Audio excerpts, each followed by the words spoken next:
بسم اللہ الرحمن الرحیم وَيَجُوزُ بَيْعُ الطَّعَامِ وَالْحُبُوبِ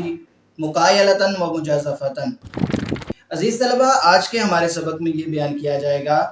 کہ گلے کی بیع اور اسی طرح دیگر اناج کی بیع وہ کیل کے ذریعے سے بھی جائز ہے اور اندازے سے بھی جائز ہے، لیکن اس کے لیے شرط یہ ہے کہ وہ جن سے مختلف ہوں۔ یعنی اگر چاول کے بدلے میں گندم لی یا گندم کے بدلے میں جو خریدی تو یہ بالکل جائز ہے، چاہے تو کیل کے ذریعے سے ہو اور چاہے تو اندازے کے ذریعے سے ہو۔ لیکن اگر گندم کے بدلے میں گندم یا جو کے بدلے میں جو خریدی تو اس وقت ان کی مقدار ایک جیسی ہونا ضروری ہے۔ اگر وہاں مقدار اوپر نیچے ہوگی تو یہ ربا میں چلا جائے گا، جو کہ ناجائز اور حرام ہے۔ ترجمہ دیکھیے، وَيَجُوزُ بَيْعُ الطَّعَامِ وَالْحُبُوبِ،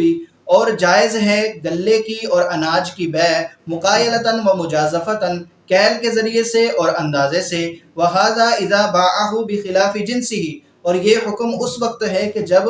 اس کو خلاف جنس بیع کیا جائے۔ لِقَوْلِهِ علیہ السلام، نبی پاک صلی اللہ علیہ وآلہ وسلم کے اس فرمان کی وجہ سے، إِذَا اخْتَلَفَ النَّوْعَانِ، جب دو قسمیں مختلف ہو جائیں، فَبِيعُوا كَيْفَ شِئْتُمْ، بس تم بیچو جیسے تم چاہو، بَعْدَ أَن يَكُونَ يَدًا بِيَدٍ، بعد اس کے کہ وہ ہاتھوں ہاتھ ہو۔ یعنی بیع تو اس میں جائز ہو جائے گی لیکن ادھار جائز نہیں ہوگا، اس کو نقد ہی لین دین کرنا ہوگا۔ بخلاف ما اذا باعه بجنسه مجازفة، برخلاف اس صورت کے کہ جب اپنی ہی جنس کے ساتھ اس کو اندازے سے بیچا جائے، یہ صورت اس کے برخلاف ہے، یعنی ایسی صورت میں بیع ناجائز ہوگی۔ لما فیہ من احتمال الربا، کیونکہ اس میں ربا کا احتمال موجود ہے۔ وَلِأَنَّ الْجِهَالَةَ غَيْرُ مَانِعَةٍ مِنَ التَّسْلِيمِ وَالتَّسَلُّمِ، اور اس لیے بھی کہ جہالت جو ہے وہ مانع نہیں ہے لین دین کرنے سے۔ یعنی یہ جو اندازے کے ذریعے سے جو کے بدلے گندم یا گندم کے بدلے میں چاول لیے دیے جا رہے ہیں، تو اس میں جو جہالت ہے یعنی اندازے کے ساتھ کیا تو اس کی مقدار کا پتہ نہیں، تو یہ لین دین میں مانع نہیں ہے۔ فَشَابَهَ جَہَالَةَ الْقِیمَةِ، تو یہ ایسے ہی ہے جیسے کہ قیمت مجہول ہوتی ہے۔ یعنی ہم دکان پہ جاتے ہیں اور کسی پروڈکٹ کے حوالے سے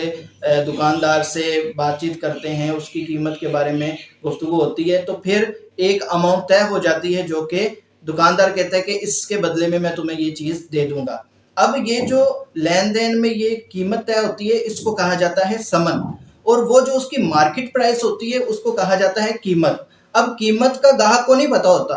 لیکن ثمن طے کر کے وہ چیز لے لیتا ہے، تو کہتے ہیں بالکل جیسے وہاں پر قیمت کی جہالت کی وجہ سے بیع ناجائز نہیں ہوتی، اسی طرح یہاں پر بھی مجازفتاً یعنی اندازے سے اگر بیع کی ہے تو یہ لین دین میں معنی نہیں ہے، لہٰذا اس سے بھی بیع پہ کوئی اثر نہیں پڑے گا اور بیع جائز ہوگی۔ اس کے بعد اگلا مسئلہ یہ بیان کرتے ہیں کہ اگر کوئی معین برتن کسی نے رکھا ہوا ہے اور اسی سے وہ چیزوں کو ماپ کے دیتا ہے، یا کوئی معین پتھر رکھا ہوا ہے کہ اسی معین پتھر سے وزن کر کے وہ چیزوں کو فروخت کرتا ہے، تو اس طرح بھی لین دین کرنا بالکل جائز ہے، کیونکہ ایسی صورت میں نہ تو وہ ڈبہ جو اس نے رکھا ہوا ہے معین برتن جس سے وہ ماپ کے چیزیں دیتا ہے تو وہ نہ تو ہلاک ہونے والا ہے جلدی، اور نہ ہی وہ پتھر ہلاک ہونے والا ہے، تو جب وہ چیزیں برقرار رہنے والی ہے تو ان سے لین دین کرنا بھی جائز ہے۔ ترجمہ دیکھیے،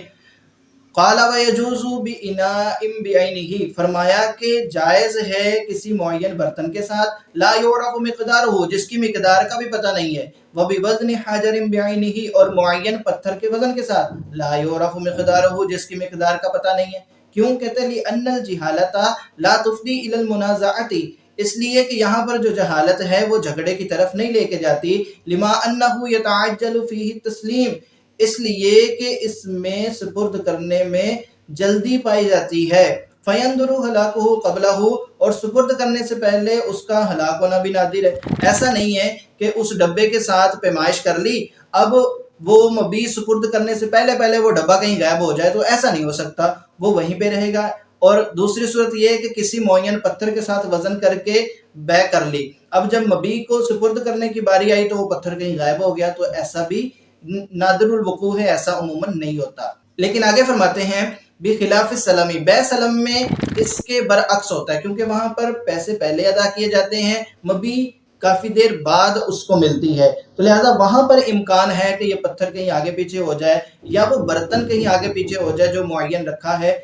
پیمائش کرنے کے لیے، تو وہاں پر بیع جائز نہیں ہوگی۔ کیوں کہتے ہیں لِأَنَّ تسلیم فیہ متاخر، اس لیے کہ اس میں سپرد کرنا وہ تاخیر سے ہوتا ہے، والہلاک لیس بنادر قبلہ، اور تسلیم کرنے سے پہلے ہلاک ہو جانا یہ بھی کوئی نادر الوقوع نہیں ہے، فیتحقق المنازعۃ، لہذا جھگڑا ثابت ہو جائے گا۔ وعن ابی حنیفہ رحمہ اللہ، اور امام اعظم ابو حنیفہ رحمۃ اللہ تعالی علیہ سے یہ مروی ہے کہ انہ لا یجوز فی البیع اذن، کہ بیع میں بھی یہ جائز نہیں ہے، والاول اصح واظہر، اور کہتے ہیں پہلا قول یہ زیادہ صحیح اور زیادہ ظاہر ہے۔ تو عزیز طلبہ، آج کا ہمارا سبق یہیں پر ختم ہوتا ہے، انشاءاللہ اگلے سبق میں ملاقات ہوگی۔ السلام علیکم ورحمۃ اللہ وبرکاتہ۔